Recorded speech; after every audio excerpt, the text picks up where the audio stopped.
అందరికీ praise lord. ఎలా ఉన్నారు మీరందరూ?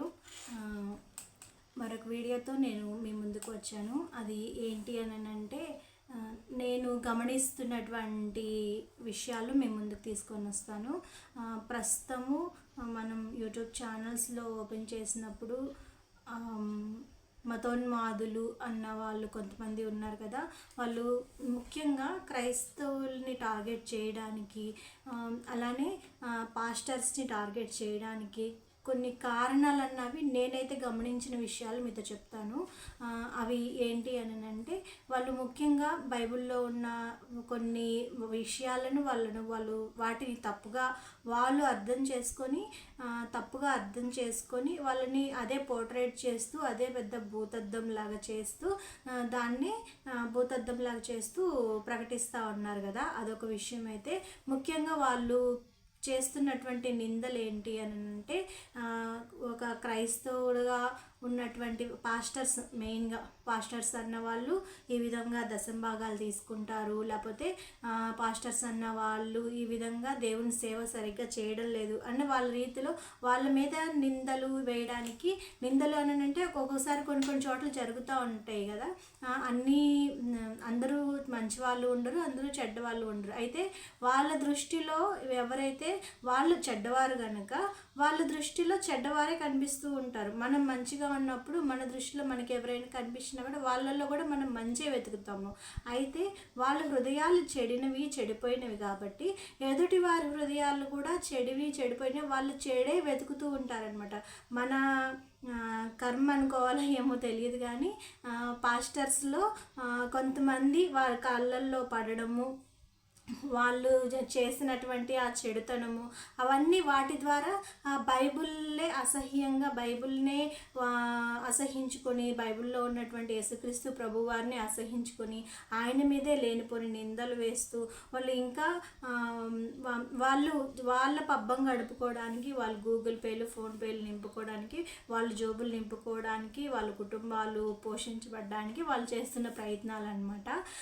అయితే నేను ఎందుకు చెప్తున్నాను అంటే, ఈ విషయాన్ని ఒకవేళ మనకి ఎదురుగా ఉన్నటువంటి అపోజిషన్లో ఉన్నటువంటి వ్యక్తి ఒకవేళ మనల్ని ఏదైనా సరే ఒక నిందించినప్పుడు మనము ఉద్రేకపడకుండా, ఒకవేళ నిజంగానే నాలో ఆ తప్పు ఏమైనా ఉందా, లేకపోతే వాళ్ళు ఎందుకు నన్ను పాయింట్అవుట్ చేస్తున్నారు అని చెప్పేసి ప్రస్తుత క్రైస్తవ సమాజం వారు గుర్తించి, ఒకవేళ నిజంగానే మనలో ఏమైనా సరే తప్పులు ఏమన్నా ఉంటే వాటిని సరి చేసుకునే ప్రయత్నం అయితే చేయాలి.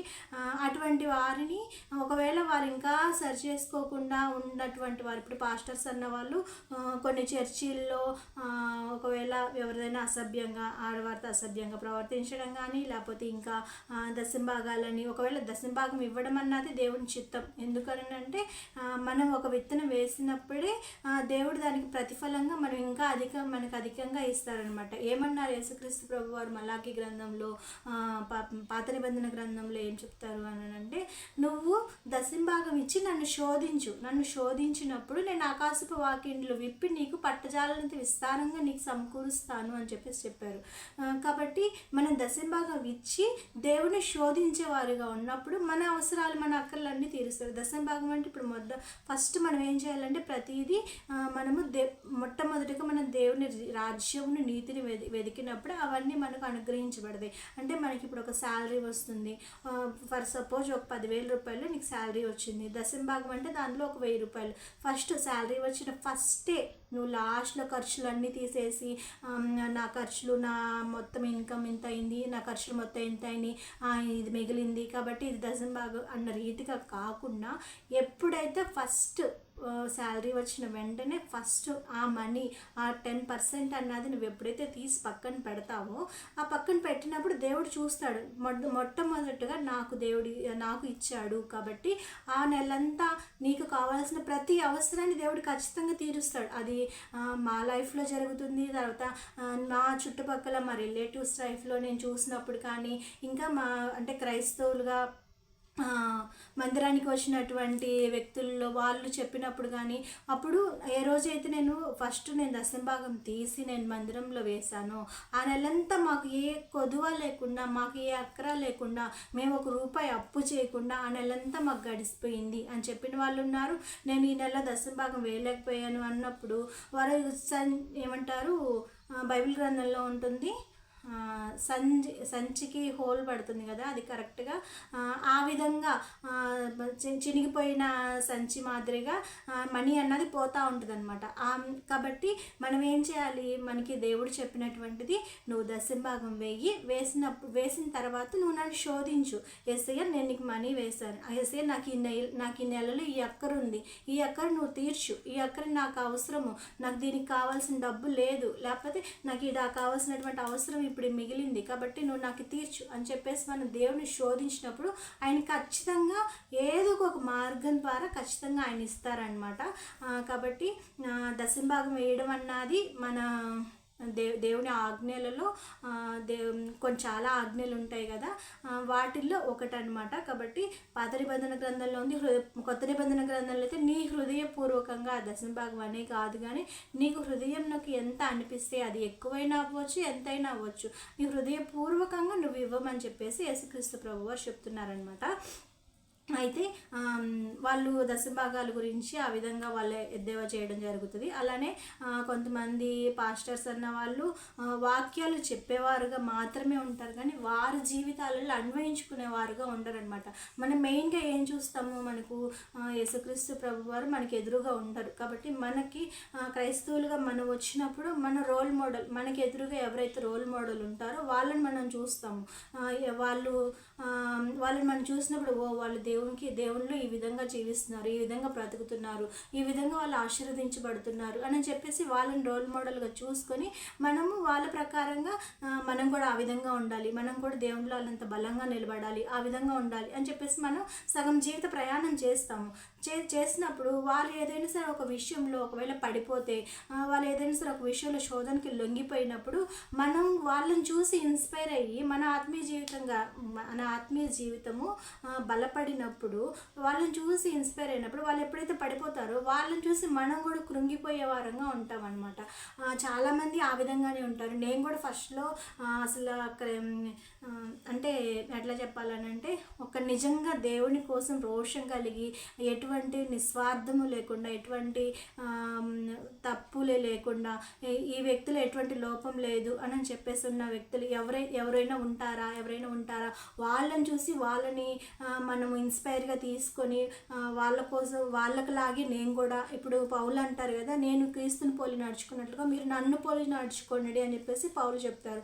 అలానే ప్రస్తుతం మన కంటికి కనిపించే పౌలులు ఎవరైనా ఉన్నారా, వాళ్ళని చూసి నేను కూడా అతనిలాగా లేకపోతే ఆమెలాగా నేను కూడా మాదిరికరంగా తీసుకొని నేను ముందుకు సాగాలి అని చెప్పేసి ముందుకు వెతుకుతూ ఉన్నప్పుడు ఎవరు చూసినా కూడా ఓకే దీనిలో ఈ గుణం ఉంది, దీంట్లో ఈ గుణం ఉంది, ఓకే నేను కూడా అలానే ఫాలో అవ్వాలి, నేను కూడా అలానే ఉండాలి అని చెప్పేసి మనము ఉన్నప్పుడు, ఒకవేళ వాళ్ళలో ఏదైనా సరే ఒక చిన్న లోపం ఏమైనా కనిపించినప్పుడు, ఈ కనిపించినటువంటి ఒక 10 క్వాలిటీస్ చూసుకుంటే 9 క్వాలిటీస్ కరెక్ట్గానే ఉండి ఒకే ఒక క్వాలిటీ తప్పిపోయినప్పుడు మనం ఆ 9 క్వాలిటీస్ కూడా అడ్డంగా కొట్టేస్తాం అనమాట. అంటే వద్దులే అని చెప్పేసి ఇంకా వాళ్ళని ఇన్స్పైర్గా తీసుకొని పక్కన పెట్టేసి మళ్ళీ ఒక దేవునిలో ఒక స్టెప్ వెనక్కి వేసేసే వారంగా ఉంటాం. కాబట్టి నేను అలా చూసి లేదు, మనకి ఎవరు పర్ఫెక్ట్ ఉండరు. తర్వాత నేను రియలైజ్ అయింది, ఈ లోకంలో ప్రతి ఒక్కరికి ఏదో ఒక లోపాలు అన్నవి ఖచ్చితంగా ఉంటాయి. ఎవరు పర్ఫెక్ట్గా ఉండరు. పర్ఫెక్ట్గా ఉన్నది యేసుక్రీస్తు ప్రభువారు మాత్రమే. కాబట్టి ఎదుటివారిలో ఒకవేళ నీకు ఈ పాయింట్ నచ్చింది అని అంటే ఆ పాయింట్ ప్రకారం నువ్వు కూడా దాన్ని ఫాలో అవ్వడానికి ట్రై చేయాలి. వాళ్ళలో ఒకవేళ లోపం ఉంది అని అంటే ఆ లోపం గురించి ప్రార్థన చేయడం, నేనైతే ఆ లోపం గురించి ప్రార్థన చేయడం నేర్చుకున్నాను. వాళ్ళు ఆ లోపం సరి చేసుకొని మళ్ళీ మంచిగా ఉంటారని నేను నేర్చుకున్నాను అనమాట. అలా అని చెప్పేసి వాళ్ళని పక్కన పెట్టేసేయడం అట్లా కాకుండా వాళ్ళు ఇన్స్పైర్, ప్రతి ఒక్కరు ఏదో ఒక లోపం ఉంటుంది కదా, ఇప్పుడు మనలో కూడా లోపం ఉండొచ్చు, ఖచ్చితంగా ఆ లోపం అన్నది ఉంటాయి. కాబట్టి ఆ లోపాన్ని చూసి మనం వెనక్కి వెళ్ళిపోయే వారంగా కాకుండా వాళ్ళ కోసం ఆ లోపం గురించి ప్రార్థన చేసే వారంగా ఉండాలి. అట్ ద సేమ్ టైం వాళ్ళలో ఉన్నటువంటి గుణాలు ఏవైతే ఉన్నాయో ఆ గుణాలను, మంచి గుణాలను మనం కూడా అన్వయించుకొని మన జీవితంలో కూడా దేవునికి దగ్గరగా జీవించే వారంగా ఉండాలన్నమాట. నేను ఇదంతా ఎందుకు చెప్తున్నాను అని అంటే, మనము కరెక్ట్గా లైఫ్లో మనం కరెక్ట్గా జీవిస్తే, మనం ఒక ఇన్స్పైర్గా జీవిస్తే మనల్ని చూసి ఎదుటివారు ఆ ప్రకారంగా జీవిస్తారనమాట. కాబట్టి మనము అలా జీవించడానికి ప్రయత్నం చేయాలి అన్నది నా ఉద్దేశము. నేనైతే అంతకుముందు మీరు చదువుంటారేమో, శంకర్ ఆయన పేరు నాకు ధర్మప్రకాష్ శర్మ అనమాట. ధర్మప్రకాష్ శర్మ గారు అని, ఆయన రాజస్థాన్కి సంబంధించినటువంటి వ్యక్తి. ఆయన ఒక రాజకీయంగా ఎదిగాడు, లేకపోతే అతను ఒక బిజినెస్ పార్ట్నర్గా ఎదిగాడు. తర్వాత ఇంకొకటి బిజినెస్ చేస్తూ రాజకీయంగా ఆ విధంగా వెదుగుతూ ఉన్నప్పుడు స్వాతంత్రంలో పోరాడే వ్యక్తిగా, వాళ్ళ తల్లిదండ్రులు పోరాడే వ్యక్తిగా, ఈ విధంగా అన్ని విషయాలలో ఆయన మంచిగా ఉన్న వ్యక్తి. అయితే సినిమా రంగంలో కూడా సినిమాలు చేస్తూ, సినిమా హీరోగా నటిస్తూ అలా ఉన్నటువంటి వ్యక్తి, ఆ వ్యక్తి జీవితంలోకి క్రైస్తవురాలుగా ఉన్నటువంటి తన భార్య తన జీవితంలోనికి వచ్చినప్పుడు ఆయన ఆ విధంగా ఏ విధంగా దేవుడిని తెలుసుకోగలిగాడు అని చెప్పేసి ఆయన హిస్టరీ ఉంటుందన్నమాట. అది చాలా ఇన్స్పైర్ చేస్తుంది. ఒకవేళ మీకు వీలైతే ఆ పుస్తకం అయితే చదవండి. నా దగ్గర అయితే ఆ పుస్తకం ఉంది. నేను అంతకుముందు కొన్ని ఇయర్స్ బ్యాక్ అనుకుంటా ఒక 4-5 ఎపిసోడ్స్ నేను చదివి అప్లోడ్ చేశాను. అవి అయితే మనం చదివి అప్లోడ్ చేయడం కన్నా, నేను చదివి అప్లోడ్ చేయడం కన్నా వాళ్ళు స్వయంగా చదవడం ద్వారా వాళ్ళు ఇంకా తెలుసుకోగలరు అని చెప్పేసి నాకు అనిపించి నేను స్టాప్ చేసేయడం జరిగింది. నాకైతే చాలా విషయాలు అందులో నచ్చుతాయి. అందులో ఉన్నటువంటి స్త్రీ వాళ్ళ భార్య అనమాట, కరెక్ట్గా ఏ విధంగా క్రైస్తవురాలుగా, ఏ విధంగా క్రీస్తుని అంగీకరించినటువంటి బిడ్డగా ఏ విధంగా తను ఉంది అని దాని ద్వారా ఆయన ఇన్స్పైర్ అయ్యి ఆయన దేవుని మార్గంలోనికి వచ్చాడు. ఆయన చిన్నప్పటి నుంచి కొండ మీద ప్రసంగం ఉంటుంది కదా, ప్రసంగం ఉన్నటువంటి దాన్ని చాలా ఆయనకి నచ్చింది. కానీ కొండ మీద ప్రసంగ జీవితం నిజంగానే ఎవరి జీవితంలోనైనా ఏర్పడిందా అని చెప్పేసి చిన్నప్పటి నుంచి ఆయన వాళ్ళ ఫ్రెండ్స్లో అట్లా వెతకడము చూస్తూ వచ్చాడు. క్రైస్తవుల్లో వాళ్ళు వెతకడం చూస్తూ వచ్చాడు. కానీ ఎవరిలో ఆ ప్రసంగం అన్నది కనిపించలా. ఫర్ ఎగ్జాంపుల్గా ఆయన కాలేజీ స్టూడెంట్గా ఉన్నప్పుడు ఒక క్రైస్తవుడిని చెంప మీద కొడతాడనమాట. చెంప మీద కొట్టినప్పుడు అతను కూడా రివర్స్లో కొడతాడు ఆయన్ని.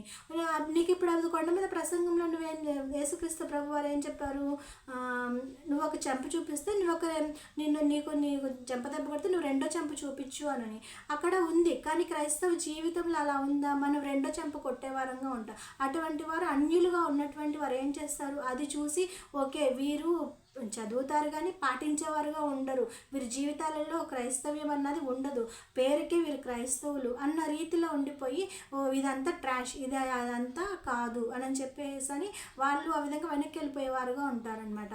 అయితే ఆయన జీవితంలో వచ్చినటువంటి తన భార్య ఏ విధంగా అయితే ఆయన కొండ మీద ప్రసంగంలో చదివినటువంటి ఉంటుందో సేమ్ అదే ఆయన కొన్ని సంవత్సరాలుగా ఆమెను పరీక్షిస్తూ వచ్చాడనమాట. కొండ మీద ప్రసంగ జీవితం తన భార్య జీవితంలో ఉందన్నమాట. ఉన్నటువంటి ప్రతి పరిస్థితి తన భార్య జీవితంలో కనిపించింది ఆయనకి. అప్పుడు ఆయన రియలైజ్ అయ్యి ఓకే అని చెప్పేసి అని అప్పుడు దేవుణ్ణి అంగీకరించి దేవుని దగ్గరికి ఆయన రావడం జరిగింది.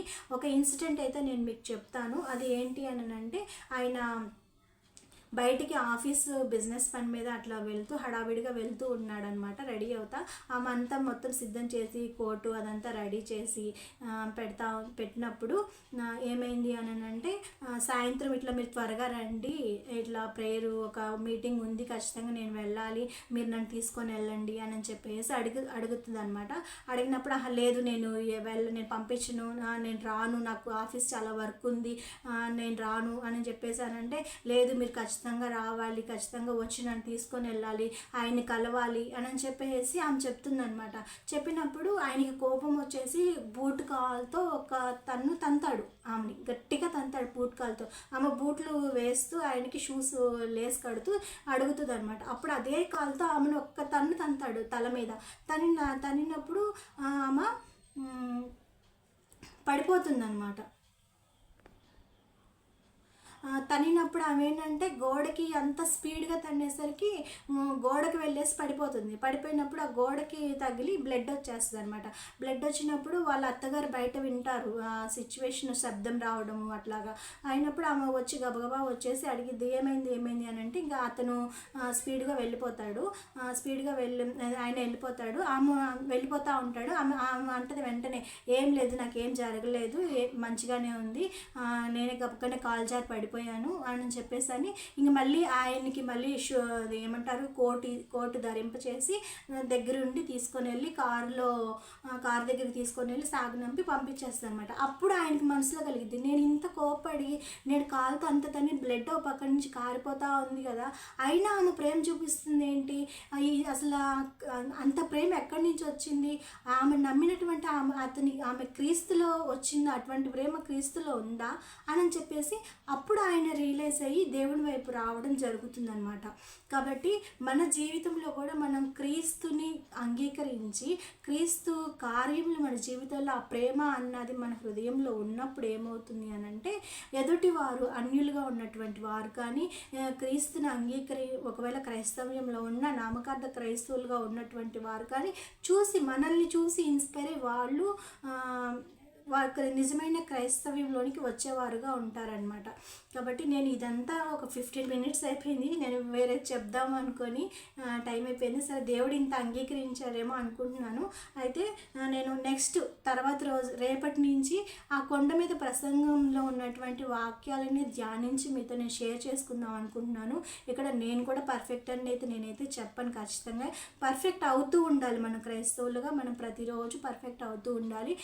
మనం దాని గురించి డిస్కస్ చేసి ఒక 3-4 వాక్యాలు లేకపోతే ఒక పారాగ్రాఫ్ అలా తీసుకొని మనం వాటిని డిస్కస్ చేస్తూ అందులో ఏ విషయం ఉంది, అది మనం ఏ విధంగా నేర్చుకోవాలి అని చెప్పేసి అది మీరైనా సరే నేనైనా సరే ప్రతిరోజు నేర్చుకుంటూ మనం వాటిని మన జీవితంలో అప్లై చేసుకుంటూ మనం ఉన్నప్పుడు మన జీవితాలు కూడా కొండ మీద ప్రసంగ జీవితాలుగా ఉండి మన ద్వారా చాలామంది ఇన్స్పైర్ అయ్యి అన్యులు అన్నవారు చాలామంది ఇన్స్పైర్ అయ్యి దేవుడిలోనికి రావాలి అన్నది నా ఆకాంక్ష, నా కోరిక అనమాట. అందుకని చెప్పేసి నేను మీతో ఈ విషయం పంచుకుందామని నేను సిద్ధపడుతున్నాను. ప్రేయర్ చేయండి. మీకు ఇష్టమైతే ఒకవేళ ప్రోత్సహించండి. ఓకేనా? మరొక వీడియోతో మళ్ళీ కలుద్దాము. అంతవరకు ప్రైజ్ ది లార్డ్. ఆమేన్.